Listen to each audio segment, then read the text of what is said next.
You shouldn't be talking about stuff on video that you don't know inside out, or you actually execute as a service or a product in the first place. Let's take, for instance, like you don't do rentals or you don't do fix and flip. And one of the topics is how to manage contractors. Well, fix and flip. So you don't know that topic, don't do that topic.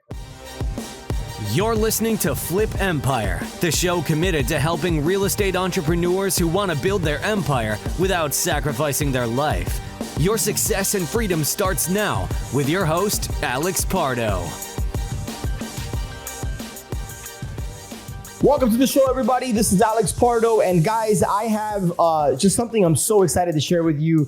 On June 6th of 2024, we celebrated the 8-year anniversary of this podcast, the Flip Empire Show. And I specifically say we because this would not be possible without your support, whether this is the first podcast episode you subscribe and listen to, whether you have listened to all 749 of these, which there might be one or two of you out there. Thanks, Mom. I know, in all seriousness, I really want to genuinely, from the bottom of my heart, thank you. 8 years of doing this show every single week without fail. I show up because of you guys. So thank you so much for the support, for tuning in, for listening. My hope is I can continue to deliver for you.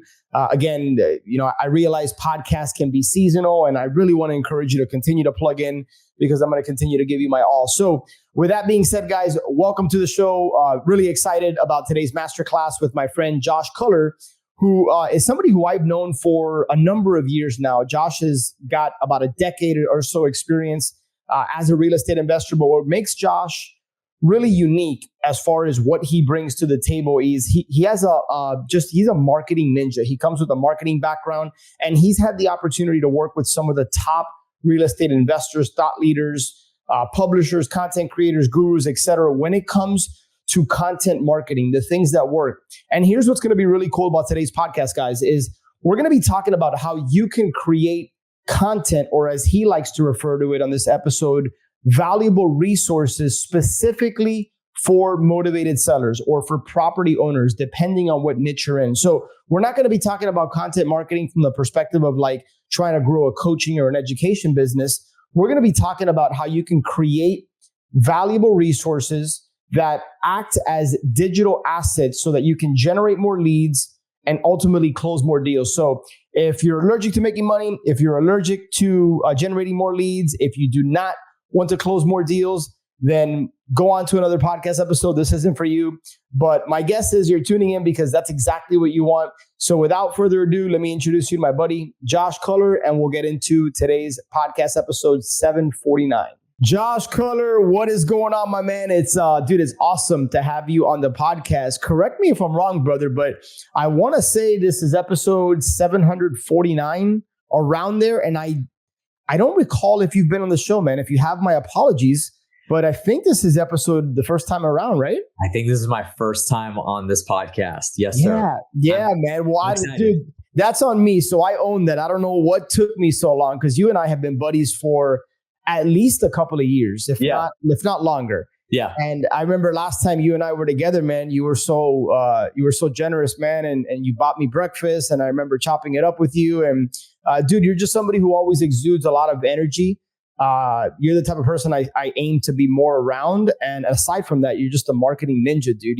You've probably forgotten more about marketing than I might know. So I'm excited to dive into your brain, man. Yeah, no, I'm excited, dude. And it's always a good time hanging out with you in any way, shape, or form. I've had you on my podcast before. Yes. And you're also in my book that I published. It's now been like almost 3 years that's come out, which is crazy. So that is crazy. It's it's a good time with you always. So I'm excited to be here. Yeah, man. I remember when you launched that and all the energy and effort you put into it, man. You're somebody that when you dive in, which I love and admire. So, brother, with that being said, the topic of today's podcast, I'm really excited about because I don't think it's one we've ever covered in 700 plus episodes.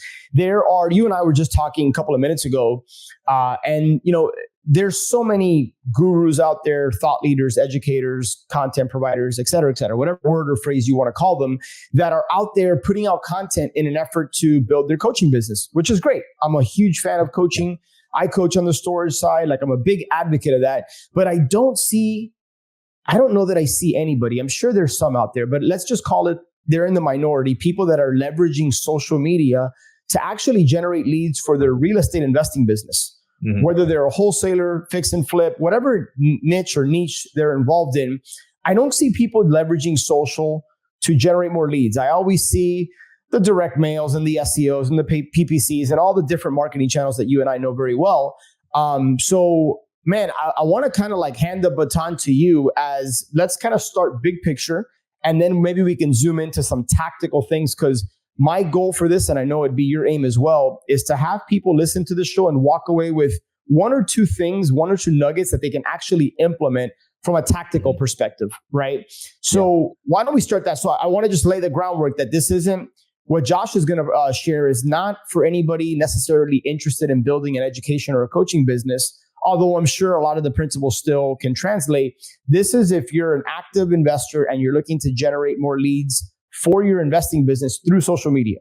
So with that as the groundwork, man, how do we start to think about social when it comes to generating leads? Kind of like, let's zoom out and then we'll dive in. Yeah, I like to keep things simple. I've worked together on some of your social media in the past and that sort of thing. And that like my crying anthem is always keep it simple, because in the world of marketing, I always say marketers like to complicate things because it makes them sound smart. And there's a lot of truth in that. It's a little comical, but there's a lot of truth in that. And if you simplify things to the bare bones, like, okay, so you specifically told me before we hopped on here, and then you mentioned it, like this is close to, the 800th episode. It's like, you've been doing this for 8 years. This has been a long time. And obviously the content's evolved over time. Yep. And everybody wants like the secret sauce when it comes to like, how do I become successful on social media? And how do I, get the most out of it, that sort of thing. And a lot of times it boils down to like a couple of key things and very simple efforts. And that's it. And like for you, consistency has been a really big part of this, doing this for 8 years. And you may have taken breaks along the way, but you're still here 8 years later doing this. And I don't know if you've taken breaks. Like you may have never. This whole time, right? So even more so that anthem is true, right? So consistency is a really big part of social media, and everybody wants the secret sauce to content. And when I tell them how simple it is, they're like, no, there's got to be more than that. And then they go look for something else. It's like, no, in the years that I've been doing this and the people that I've worked with, and you look at anybody that's successful at the grand scheme of things when it comes to social, when it comes to podcasting, YouTube or whatever, there's very simple things that they do. They just do it better than you, or they do more than you or their competitors. And that's how they're successful, right? So when it comes down to it, the bare bones of the way that you kind of approach, we'll throw like all of content marketing into one bucket here that we're going to talk about. So that includes social media, that'll include podcasting, that'll include YouTube or whatever. Yep. The way that you boil this down is there's a couple of stages, but the first main thing that I always talk about is I call it the North Star the North Star method. Sorry. Mm-hmm. Yep. When you look at what you're trying to accomplish with your business, that is your North Star. It's like, what am I marketing towards? Any marketing that you're running. So if you're a real estate investor and you're running direct mail campaigns, or you're sending out text blasts or cold calling, what are you trying to ultimately accomplish? It's to get contracts and get deals. Yeah. That's literally the simplicity of it. So when it comes to social, it shouldn't be any different. Everybody wants to detach social media from their overall marketing. And it's just a component underneath your marketing. It's just another widget underneath your marketing that is you have your own marketing umbrella, you have direct mail, you have cold calling, you have text blasting, you have email campaigns, you have social media. They're all under the marketing umbrella, but for whatever reason, Alex, people love to detach social media and say like, they're cool with looking at KPIs from their direct mail. That's going to take conversions to the, from the amount of direct mail that they drop to the amount of calls calls that they get in, or web forms that are filled out, the amount of yeses or nos or whatever. But then when it comes to social media, they're like so focused on views and subscribers and then everything else thrown out the window. So the methodology of marketing is just kind of like thrown out the window just because it's social media. Right. So, and a lot of that too is like the perception, right? So I always use this example of, and we'll start getting into like kind of like strategy and the way that you need to be thinking about how all this works. But great example that I want to kind of enter into this realm with. So let's say you're an active real estate investor. Let's say you're a wholesaler, and you, are putting some social media out. Maybe you put out, some YouTube videos for SEO purposes for people to be able to, you're plugging that onto your website or whatever. You're sending out email campaigns. Let's say you put a video on YouTube, and let's say that in a month's time, it gets 100,000 views. And you're like, wow, this is huge. This is incredible. Like it's going viral. It's gone bananas. And it's doing really, really well. And then you look at your numbers, maybe hopefully you hyperlinked something in your description that led to a web form for people to fill out a landing page for them to come to your bucket, into your funnel, and you can start, calling them and possibly land a deal. Yeah. And let's say that you only had a couple of leads come through the door and no deals were closed out of that. Was it a successful video? In the eyes of most people, yes, because it got 100,000 views. But if your objective was to close deals and not to build a YouTube subscriber list, or better yet, not to just get views, you're thinking on the inside, it's really hard. You're torn because you're like, this got 100,000 views. It looks great. This is really cool. But I didn't get any leads from it. I didn't get any deals from it. I didn't make money off of it. Yeah. Then now let's flip the script and say, let's say you put a video out there and it gets 100 views, but it got you 2 deals that were $25,000 wholesale assignment fees a piece. You made 50 grand on one video that got 100 views. Was it successful? Anybody that comes around, and I know you've had part of this in some way, shape, or form, Alex. Somebody comes around like, hey, your video didn't do too well. You should change this. You need to do this different next time. Yeah, but deep down, yo, I got 2 deals out of this. This was great. It made me money. That's right. That's right. And this is the truth in the way that we live. Right. So we're so focused on the vanity metrics is what we call it. Now, here's the thing. So the catch 22 is we still need to look at those numbers because those do help dictate theoretically. The more eyeballs you get on a video, the more eyeballs you get on and engagement you get into your content, the higher chances you have of reaching the right person to convert. Sure. Right. So that's a very easy, kind of example to lay out. But the point of it is to make sure that you're focusing on the right thing. Right. So, and you specifically have goals and tendencies that you're trying to accomplish with the podcast or with social that you put out or any kind of content that you're putting out. So that's my first kind of phase in that. Does that make sense? The way I laid that out. And I know you've executed this too. 100%, man. 100%. Yeah. It's interesting the way that you put it, vanity metrics. I forgot where I heard that, but it's been a while since I heard it. But I find that when it comes to social, most people are looking at views and likes but is that what's ultimately leading to the end result, the goal, why you started the campaign in the first place? Right?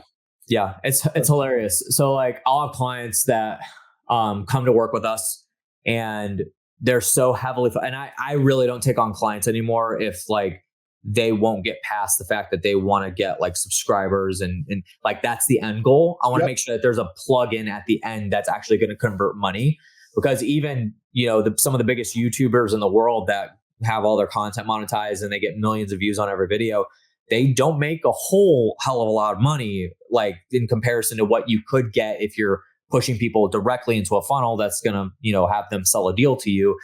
And then you sell it to, you dispo it and you make 50 grand off of a wholesale deal. There's a lot of kind of nuances to the way that content work. And you can't, it's a very natural tendency, Alex, for us as real estate investors or even just business professionals to be like, well, this guy's doing this on social, so that means I need to do it too. But in my experience in working, let's say I'm working with 35 clients right now.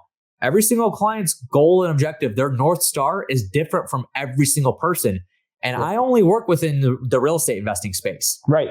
And so even that, there is different objectives for everybody. So, if you're a wholesaler, the content that you're putting out is not just think about it. I've had people ask me hey, I'm a wholesaler and I want to start a podcast. My first question is, why? Are you going to become a guru? Are you going to teach people what it is that you do? Or are you going to start a wholesaling coaching program? What are you starting the podcast for? Oh, I just want to bring in some leads. And I was in a mastermind and somebody told me I should. I'm like, oh. And you probably had that done. So many times, man. And I think you know what? If you don't know what you're doing it for, then you really shouldn't start it. Now, there's obviously the passion projects and stuff like that. People really want to start stuff, that kind of thing. But if it's going to suck your time, if it's going to suck up money because you're going to have it produced, you're going to have it published and somebody manages it, that sort of thing, but you can't do it yourself. Yeah. Then you really have to think about those sort of things. And podcasting does take a good time suck, but the ultimate factor in this is like, you're not going to build a subscriber list of 100,000, motivated seller leads that are going to come listen to your podcast on a weekly basis. Because regardless of the fact that we want referrals and that sort of thing, like buying deals from motivated seller leads, it's transactional. It's going to happen one time. You're never going to hear from them again. Like generally speaking, 99% of the time, I would agree with you. Correct. Yeah. It's not, you're not talking to a repeat customer per se. Yeah. In fact, I always said, and this might be controversial, that for wholesalers listening, your customers are not motivated sellers. Your customers are buyers. Many of your buyers are repeat customers. To your point, when you buy a house from a motivated seller, they might refer somebody, but that's few and far between for most people. And they're probably not going to be a motivated seller a second time down the road. I mean, they might be, but we're talking like by and large, right? So Right. Yeah, for sure. And so the whole nutshell of this is just to make sure you're focused on what it is you're set out to accomplish, and make sure you have your goals lined up. Like this is all like even outside of marketing, right? So when it comes down to it, like thinking about the end in mind, what am I trying to accomplish with this? And that ultimately will dictate what you do on social media. So let's kind of like transition from like the mindset part of this, because that is, and you know this, Alex, this is extremely important for a real estate investor to understand how like you need to be approaching and thinking about social media before you even start it. And this is typically where people kind of, get caught where they're, they start up really hot and heavy and they do a lot of really good stuff at the beginning. And then you don't see them on social a month after they just posted a day, once per day. Yeah. And that's typically what happens is because they're not entirely sure why they started in the first place. So then they just give up because they're like, this isn't even worth it. Like this is hard to keep up with. And I'm not seeing results. And as real estate investors, we love to like, I've been in the industry for 12 years and we love to take like this piece of content that I put out was tied to this dollar here. And paid traffic, you can do that. We're not talking about paid social media, like paid PPC leads. We're not talking about running Facebook ads. We're talking about organic content, organic social media. It doesn't work that way. A lot of times you'll find that social media is what introduces somebody to you, but they don't convert until like 50 to 100 pieces of content down the road that they see of you. And that's in general. That's not just like motivated seller leads marketing. That's also guru marketing. That's also coaching programs marketing. That's courses, whatever you want to do. If you're a donut shop, that's legitimately the way that it works.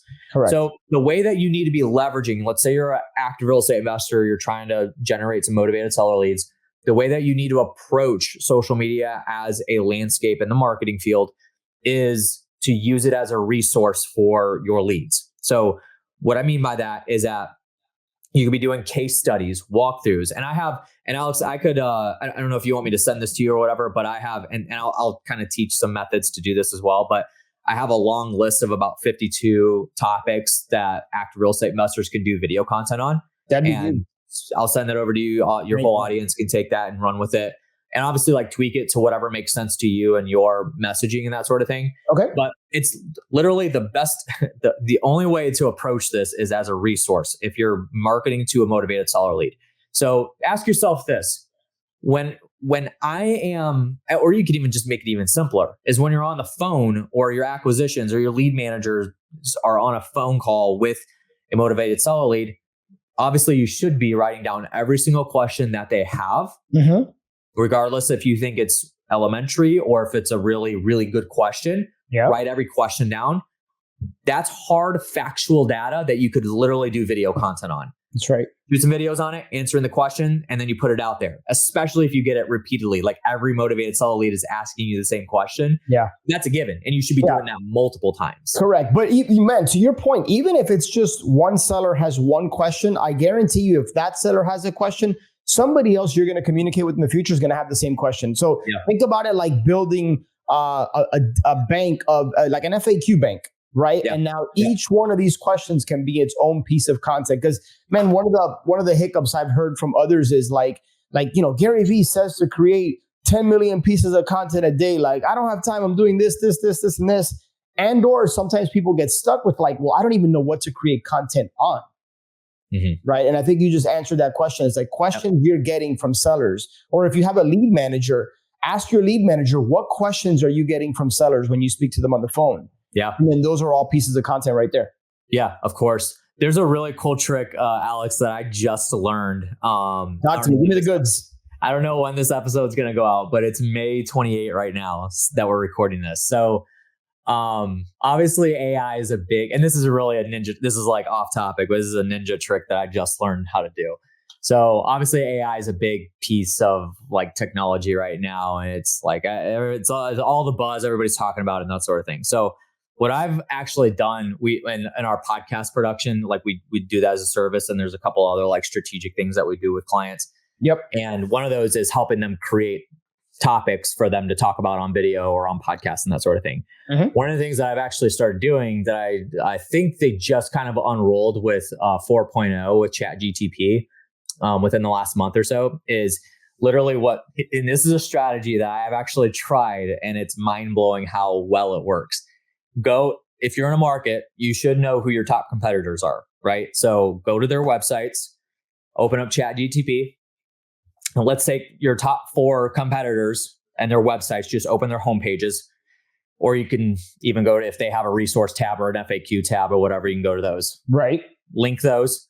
And then you basically prompt ChatGPT and say, give me a list of 100 video topics that I can talk about that are relevant to these web pages. Link the web pages right there, 1, 2, 3, 4. Okay. Hit enter, and it's gonna. What it will do is it'll analyze and scrape every bit of that website, and then create relevant video topics.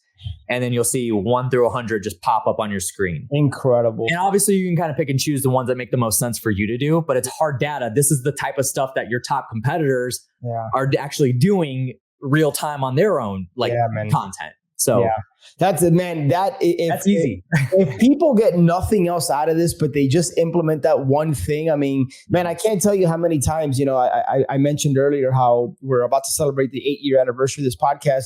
Man, I'd be lying to you if I told you there wasn't times where I was like, man, I'm a little like content stuck. Like, what does my audience want to hear about? What should I be sharing? Now, keep in mind, and Josh, tell me if you agree or disagree with this, or maybe you have a different frame to think about it with, is create content on things that you know that you can speak to, where you can actually like deliver value for the user, for the person consuming your content, right? So, Josh mentioned that you might get 100 points from ChatGPT on what your top 4 competitors, like the content you can create and produce to speak to those, but it's got to be stuff that like falls within your wheelhouse. Don't start creating content on stuff that like you're just winging it. You don't know what you're talking about, obviously. Right. Yeah. And that's why I mentioned make sure that you're picking and choosing what makes the most sense for you. So even though it gives you 100 topics, doesn't mean that that's the 100 topics that you're going to do. You're going to tweak it, and here's the thing, like I tell people all the time is, you shouldn't be talking about stuff on video that you don't know inside out, or you actually like execute as a service or a product in the first place. Right. So if let's take, for instance, like you don't do rentals or you don't do fix and flip, and one of the topics is how to manage contractors. Well, you don't fix and flip. So you don't know that topic, don't do that topic, right?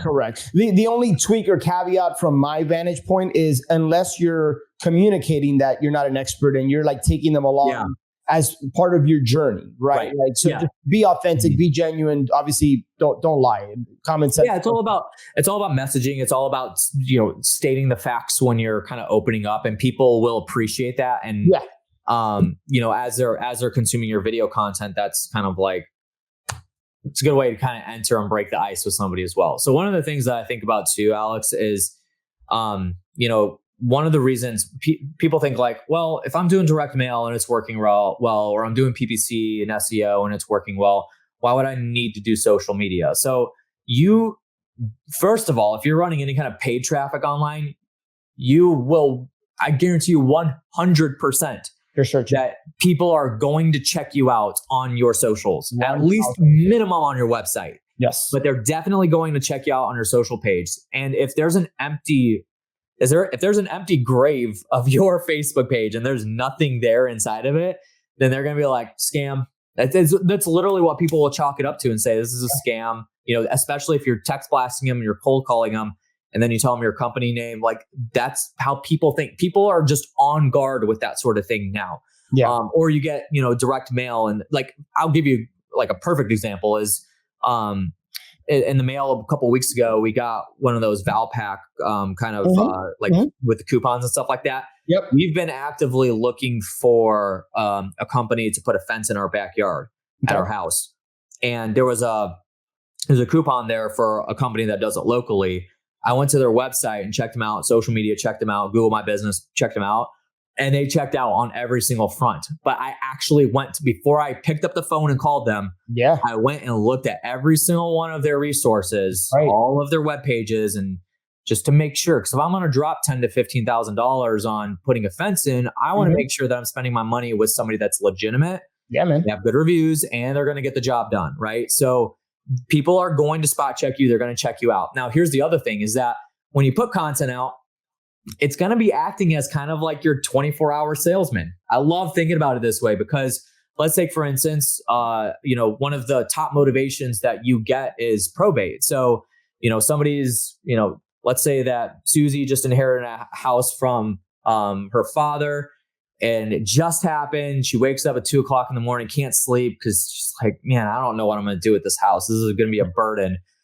She's going to go pick up her phone, go to Google, type in, I just inherited a house in Dallas, Texas. What do I do with it? And if your video pops up answering her question, even though she knows she can't pick up the phone and call you right now because it's 2:00 in the morning, but you helped ease her pain and answer the question thoroughly, like, hey, I'm in Dallas. And what you may be thinking, what do you do if you just inherited a house?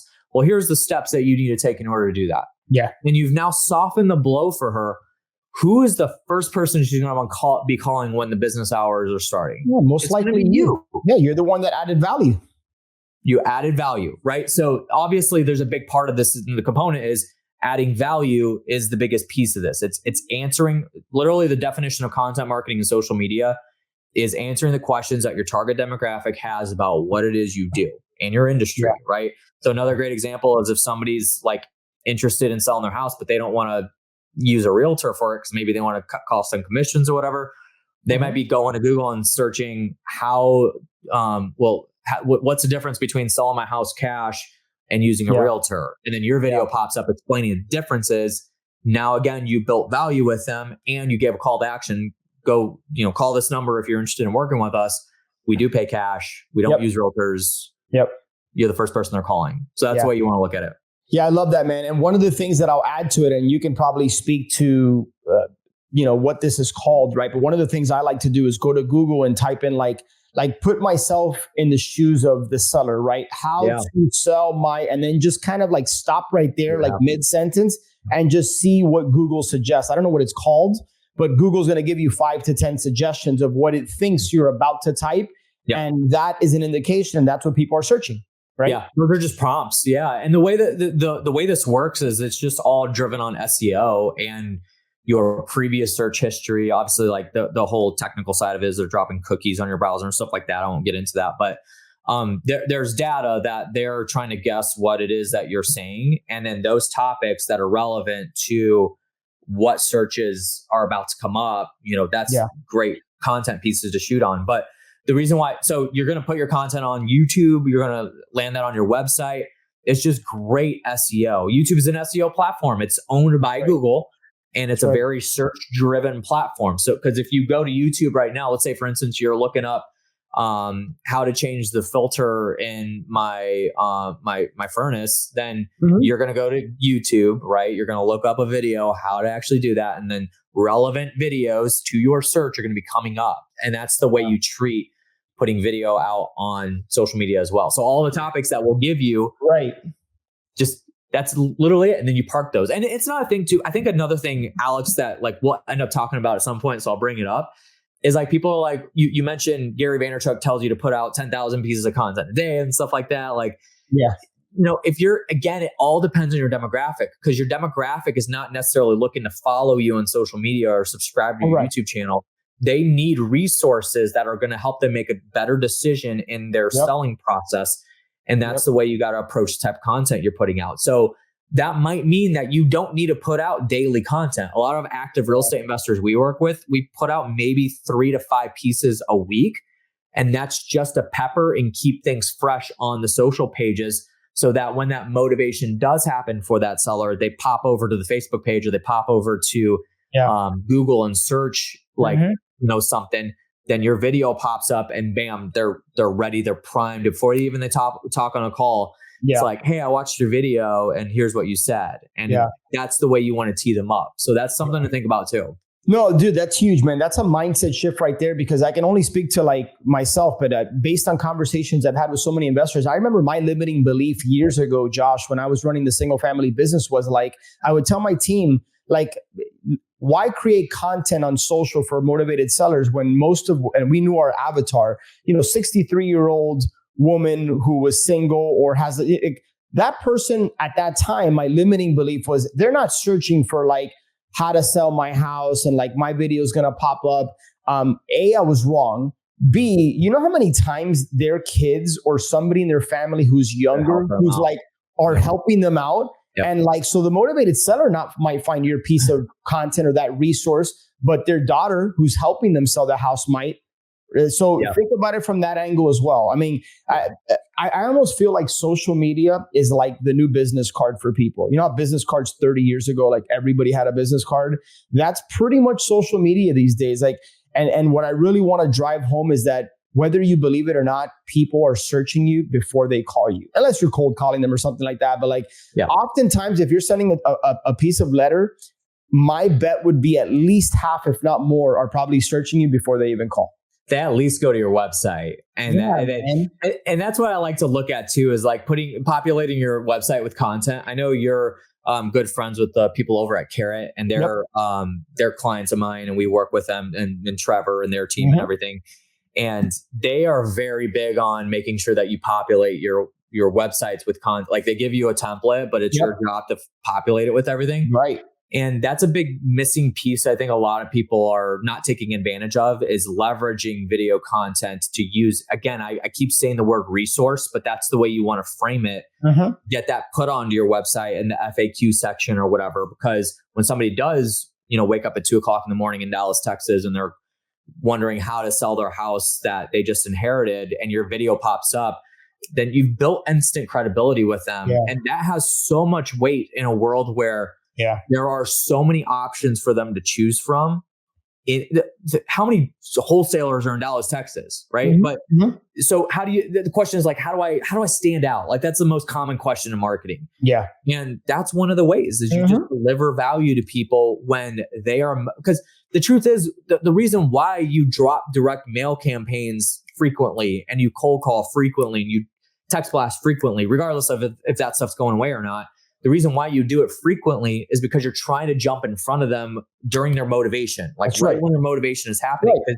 You don't know when that motivation is going to happen. But if you put out content and then they decide when they're motivated and go look for it, and you're waiting for them there basically with open arms, I'm telling you, it's a different landscape, and it works so much differently. Josh, what did Dan Kennedy teach us, man? Like we want to, as marketers, we want to enter the conversation going on inside of your prospects' minds. Like you don't know when that's going to be, but if you're consistent, back to your original point, if you're consistent and you're putting out content, let me change that word content, because that's something I'm getting from this interview, is it's a resource. Forget about content. You're providing resources for people that you genuinely want to help, and they're going to find value in that resource.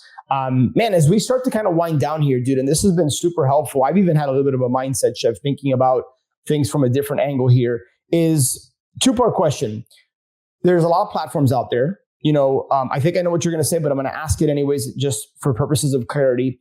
Which platform should people be thinking about providing resources on? Or should it be multiple platforms, right? Like for somebody who's not consistently putting out resources, i.e. content, what platform should they start with?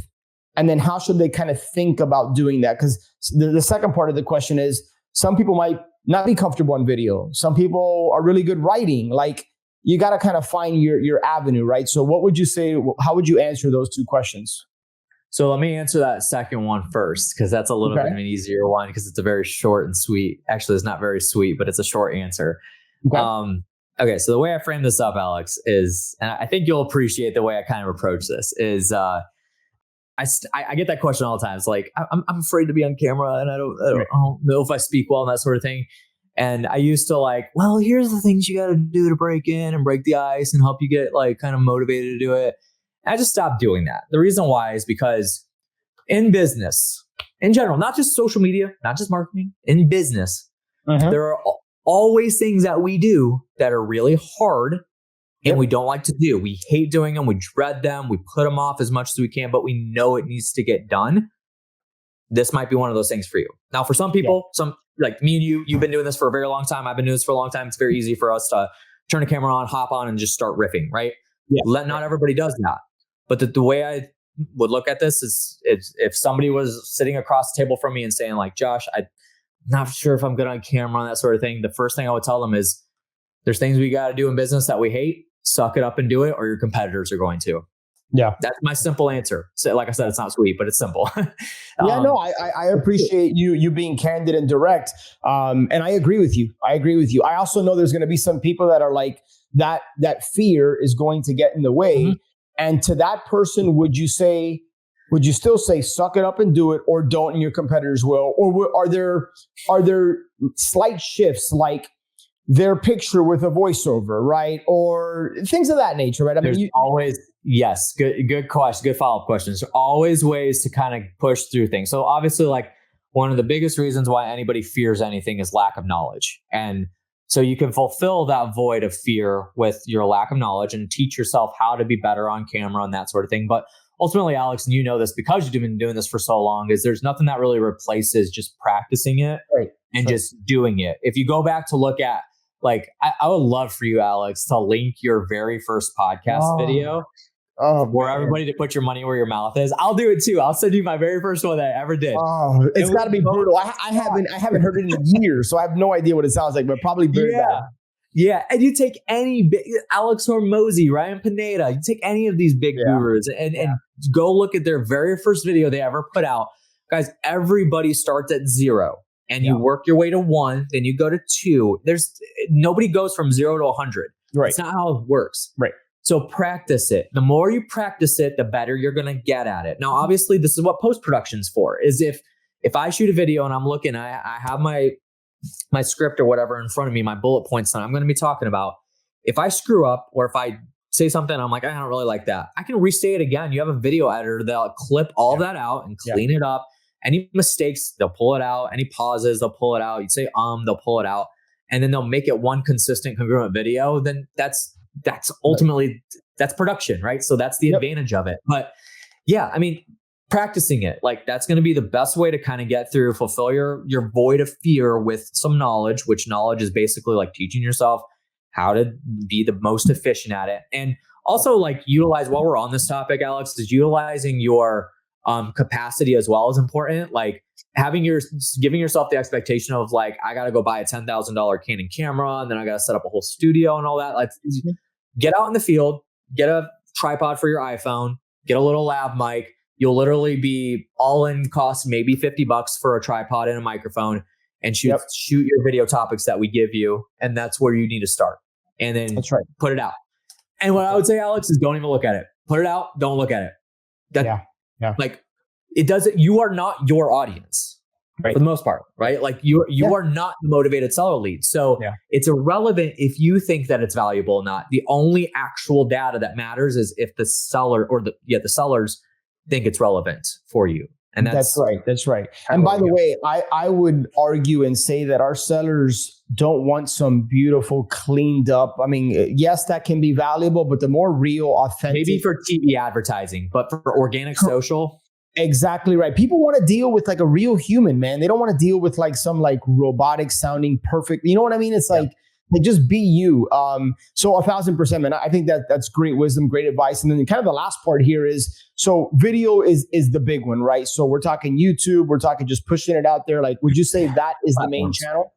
Yeah. So when it comes to platforms, again, like the dictation of this is going to be who your demographic is. So I know like the question will come up is like, should I be putting stuff out on TikTok? Well, if you're marketing to motivated seller leads, more than likely the answer is going to be no. And also like you have the context of like a same video that works for Instagram Reels, that works for YouTube Shorts, that works for Facebook Reels is also going to work for TikTok. So could be one of those conversations that you have it, put it out anyway. It's not going to hurt anything, right? Yeah. So, but at the end of the day, like understanding how your consumer consumes the content, which this is marketing 101. You should know your demographic better than they know themselves. So if you don't know that, start there, and that'll dictate who your demographic is, where they hang out, and what type of content they consume. Once again, the example of starting a podcast directed towards motivated seller leads is not, it's trying to fit a square peg into a round hole. It's not going to work.